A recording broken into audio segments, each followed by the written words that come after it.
The courtroom was silent except for the faint echo of footsteps as the bailiff guided people to their seats, the sound falling like soft thunder across the polished wooden floor. And in the center of it all stood a man whose life had been shaped by storms far louder and far more violent than anything the law could ever produce.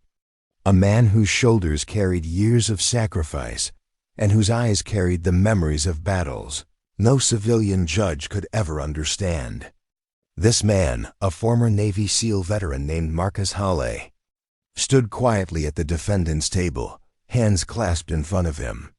A stack of medals displayed on the evidence table beside him, medals that told a story of courage, death-defying missions, brothers lost, and a nation protected in shadows.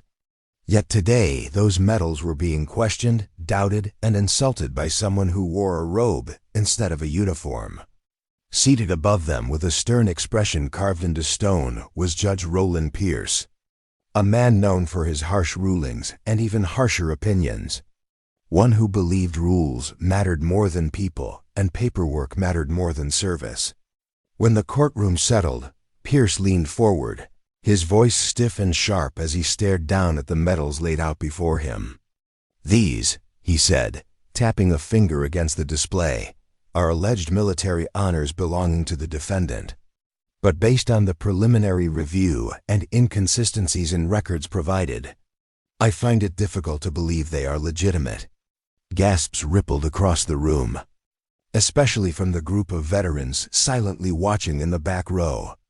Marcus did not flinch, though a muscle in his jaw tightened. He had spent years learning to stay calm under pressure, under gunfire, underwater, in deserts, in jungles, in places this judge could not even imagine. But hearing a lifetime of sacrifice dismissed as fake hit deeper than any bullet ever had. His attorney, a young but determined woman named Sarah Coleman, stood up quickly. "Your Honor, with respect, these medals have been verified by the Department of Defense. The delay in receiving the confirmation letter is due to classified mission documentation." Judge Pierce waved a dismissive hand. "Classified, classified, classified. That's always the argument, isn't it? Convenient." Sarah opened her mouth to respond, but Marcus placed a calm hand on her arm, a silent signal that he wanted to speak for himself. He stepped forward, keeping his posture straight, his voice steady but edged with steel. "Sir, I earned every one of those medals. Some were pinned on me while I was bleeding. Some were handed to me after teammates didn't come home. I didn't ask to be here. I was accused, and now I'm defending my name." Pierce narrowed his eyes, unimpressed. "Mr. Hawley, anyone can buy medals online. Some even craft elaborate stories. You claim to have served in missions that are conveniently unlisted in your publicly available record. There is no solid evidence these medals belong to you." The room felt colder. Marcus swallowed a rising swell of anger, remembering faces, remembering voices, remembering the last words of men who died so that he could live. They were not fiction. They were not decoration. Every medal had meaning, heavy meaning. The prosecutor, a stiff, sharp-featured man named Paul Hendricks, stepped forward with a smug expression. "Your Honor, it's common for individuals to fabricate military accomplishments for personal gain. We have reason to believe the defendant used these medals for fraudulent charity collections." Sarah snapped back. "He never collected a single dollar for himself. He runs a support fund for disabled veterans." But Pierce silenced her with a glare. The judge's gaze returned to Marcus. "Until there is irrefutable evidence, I consider these medals unverified and likely fraudulent." The word fraudulent echoed through Marcus's mind like a grenade detonating. Fraudulent, fake, a lie. That single accusation struck deeper than any wound he had taken in combat. His breathing turned heavy, memories flooding teammates screaming during extraction missions, the cold water during underwater demolitions, the pressure of night raids, the burning crash of a helicopter during the mission that nearly ended his life but earned him the Distinguished Service Cross, now being called fake. Sarah whispered urgently, "Marcus, don't react. They're baiting you." He shut his eyes for a moment, steadying himself. He had faced men with guns, bombs, and bloodlust, but this courtroom felt more hostile than any battlefield. The judge leaned back, folding his arms. "I am ordering all metals seized until authentication can be confirmed by this court." Veterans in the back row murmured angrily. Marcus stepped forward, unable to remain silent. "With respect, sir, you're taking away pieces of men who died beside me. You're not seizing metal. You're seizing memories."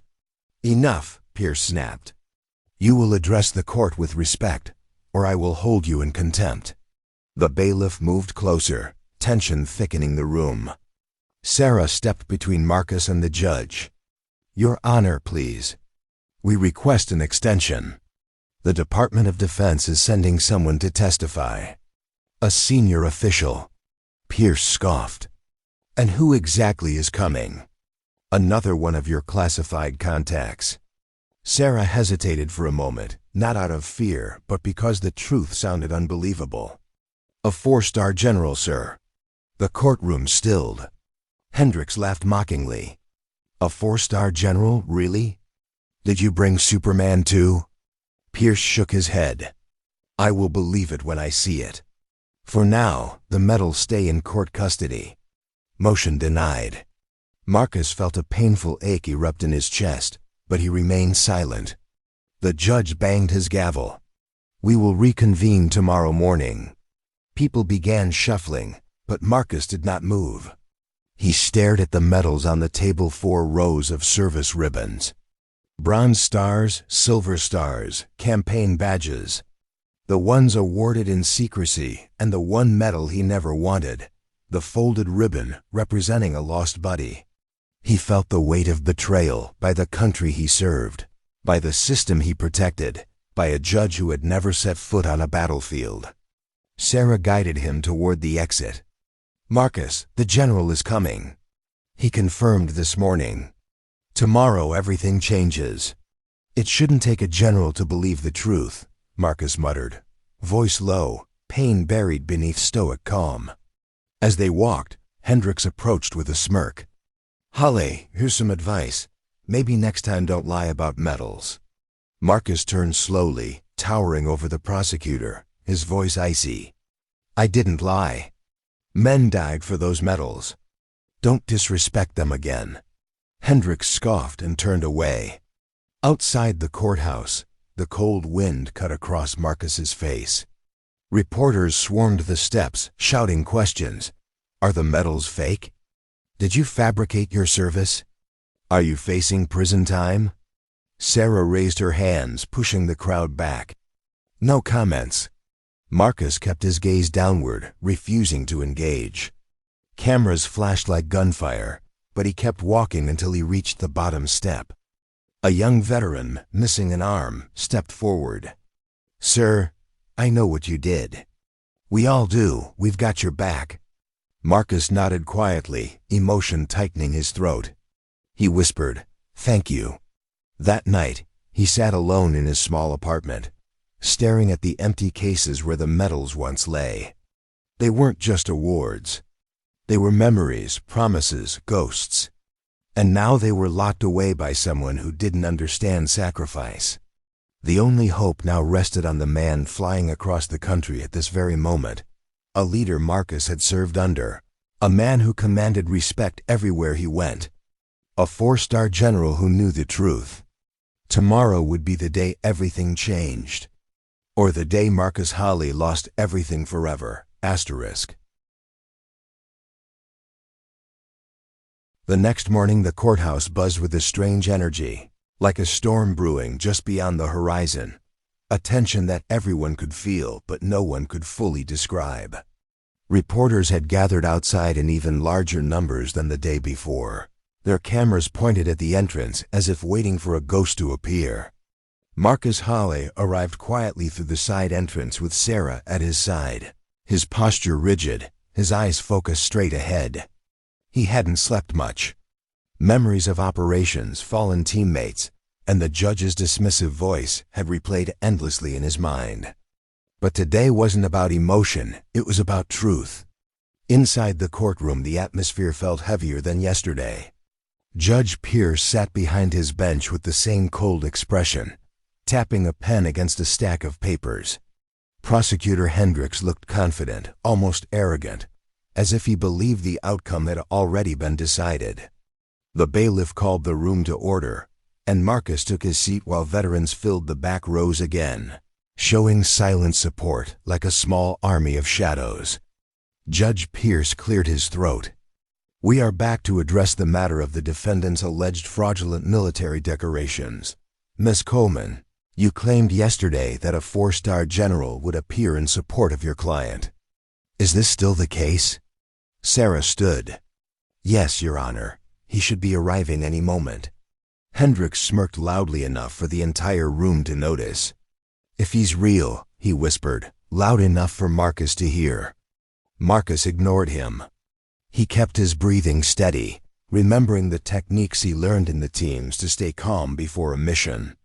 After several seconds, the courtroom doors opened and every head turned.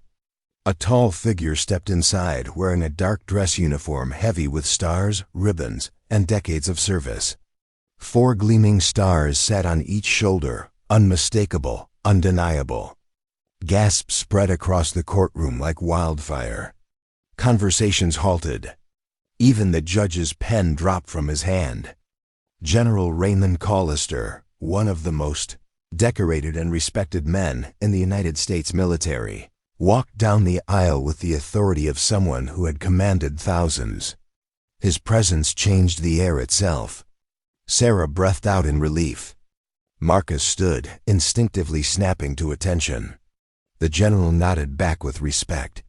Hendricks' smug expression vanished, replaced with panic.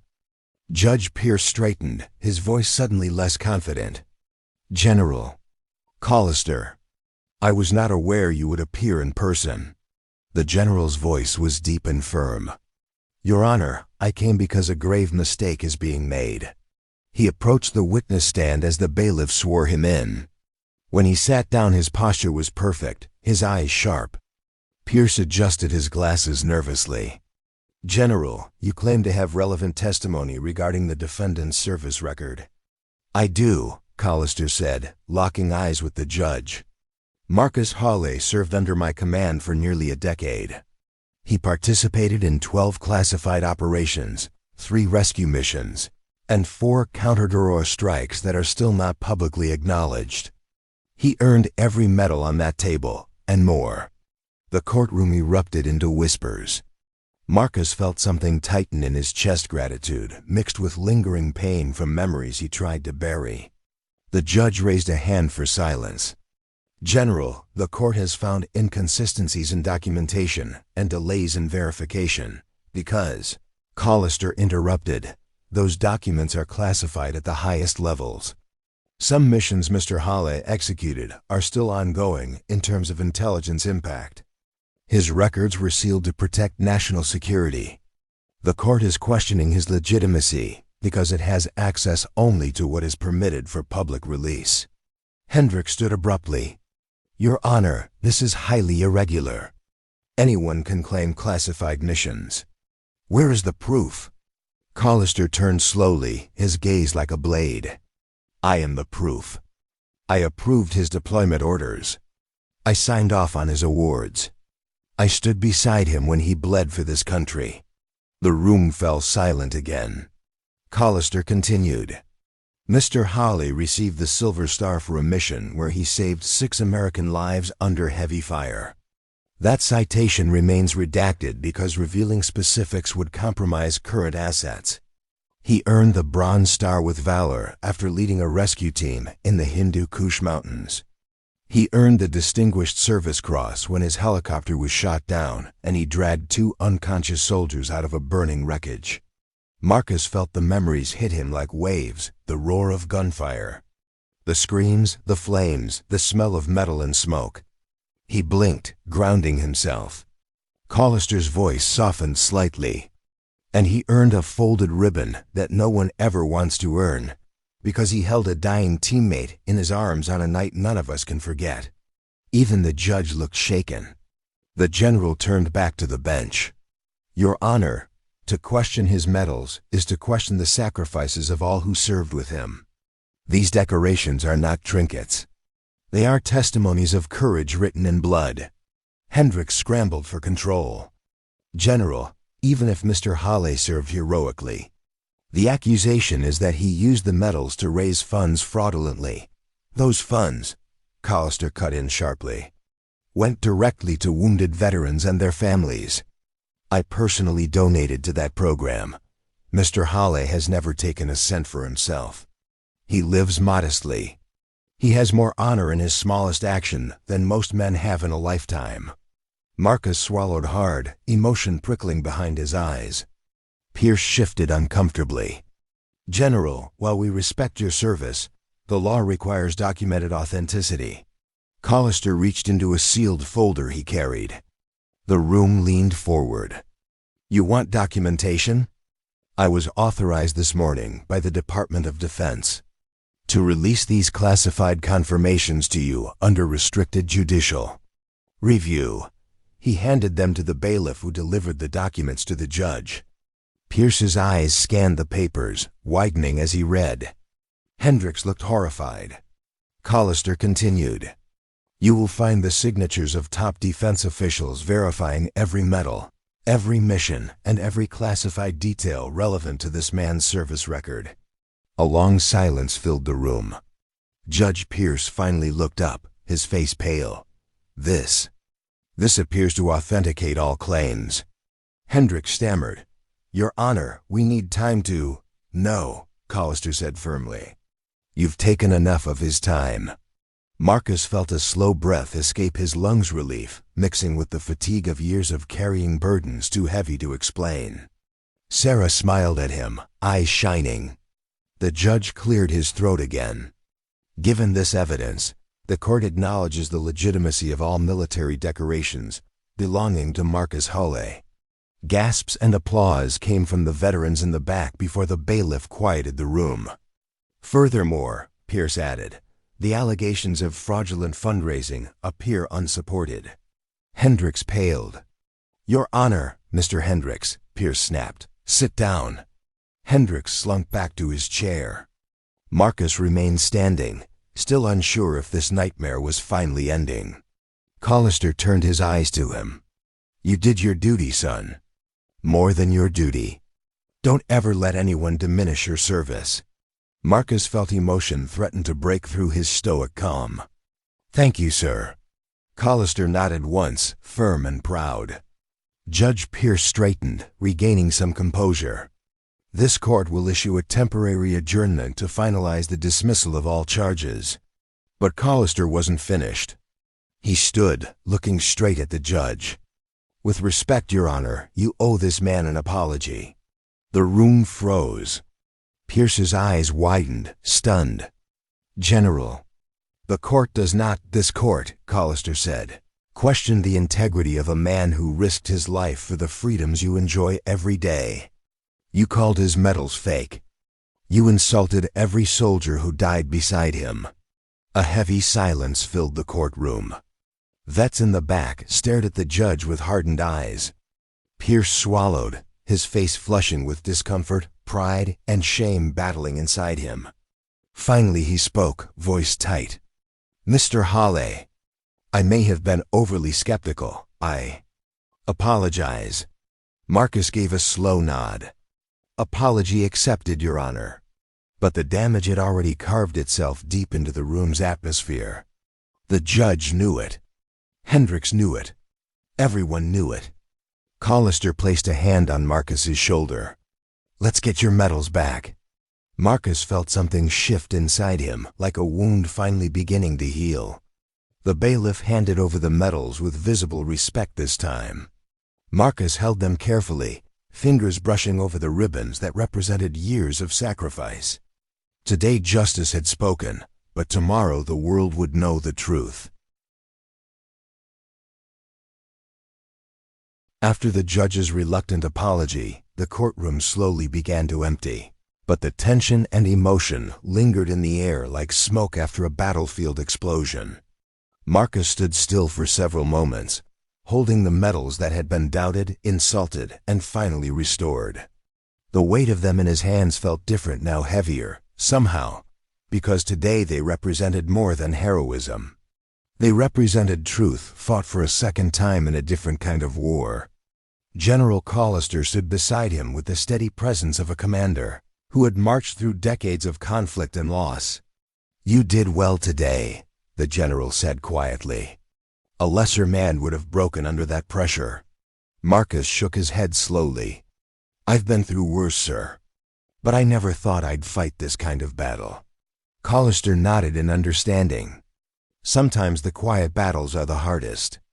Sarah joined them, relief on her face now that the storm had finally passed. "Marcus, the charges will be formally dismissed within the hour. The media is waiting outside, but we can avoid them through the back exit." Marcus took a deep breath. "No, they need to hear the truth. Not for me, for the guys who didn't come home. They deserve that." Collister smiled with the faintest hint of pride. "Then let's go show them what honor looks like." As they walked toward the exit, Hendricks hurried over, looking flustered and desperate. "Halle, look. This was just procedure." Marcus cut him off with a calm but icy tone. "Procedure isn't an excuse to destroy someone's name without facts." Hendricks swallowed hard.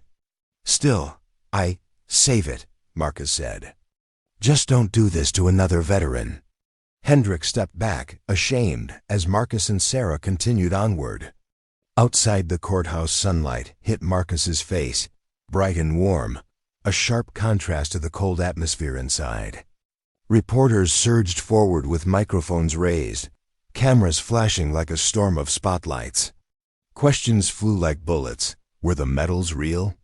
Did the general actually defend you? What happened inside? Marcus raised a hand, and the crowd quieted. "My medals were earned alongside brave men, some of whom didn't survive the missions we went on. Today their memory was questioned. But honor doesn't break under pressure. Truth doesn't fade in the face of doubt. A 4-star general came because he knew the truth. I didn't fight today for recognition. I fought for the ones who aren't here to speak for themselves." Flash after flash lit up the scene. Reporters scribbled furiously. Veterans standing outside nodded with emotion in their eyes. Sarah stepped forward. "All charges will be dismissed today. Mr. Hale's record is confirmed as authentic, and his actions remain a testament to bravery, sacrifice, and integrity." Marcus added, "This should be a reminder to trust those who serve, not doubt them without reason." The crowd erupted in more questions, but Marcus stepped away. He wasn't there for fame. He wasn't there for applause. He walked toward the parking lot where the general's car waited. Collister followed him. "Where will you go now?" Marcus sighed. "Back to the Foundation. There are vets who need help.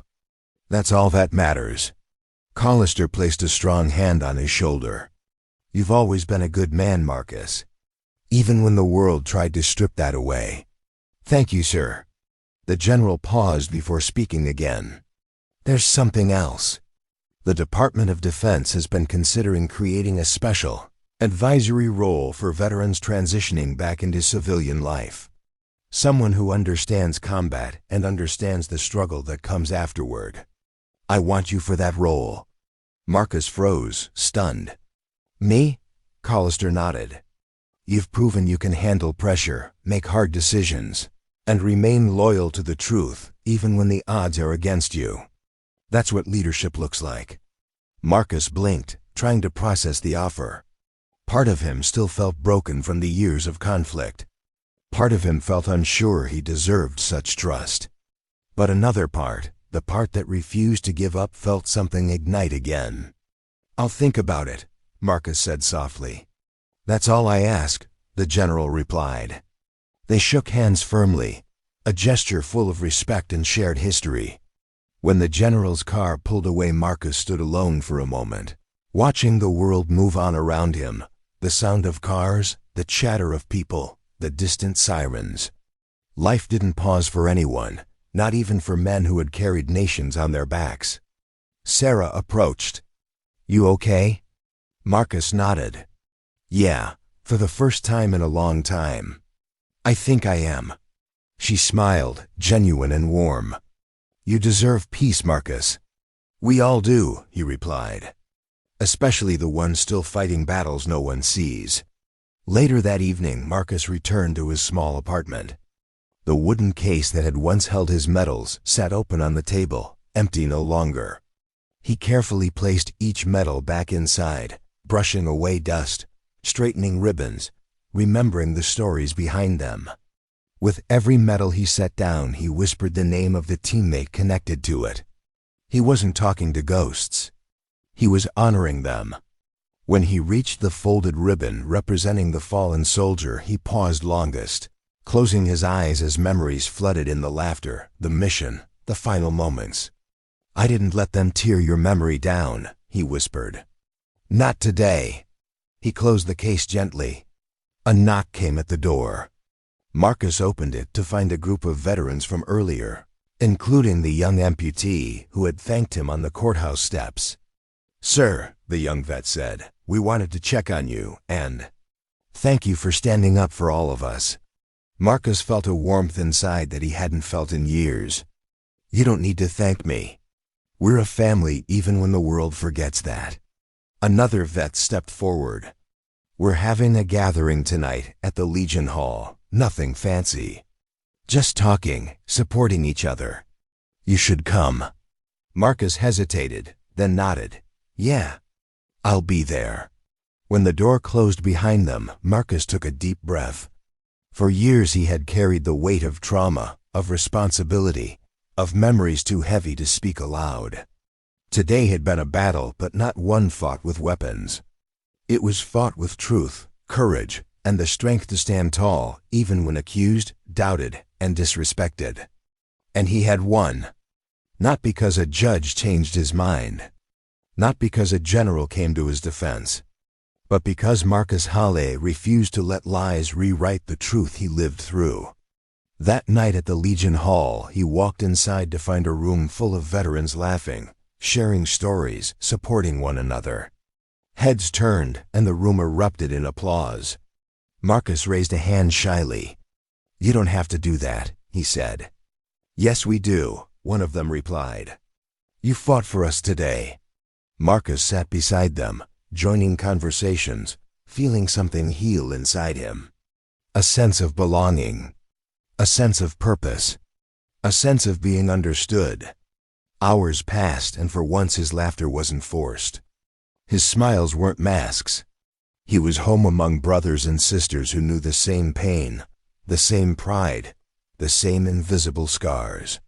As the night drew to a close, Marcus walked outside, gazing up at the clear sky, stars shimmering like metals pinned to the darkness. He whispered softly, I'll keep fighting for all of you, always. Because honor wasn't in the medals. It was in the heart that earned them. And that heart tested, bruised, and unbroken beat stronger than ever, ready to face whatever tomorrow would bring. Asterisk.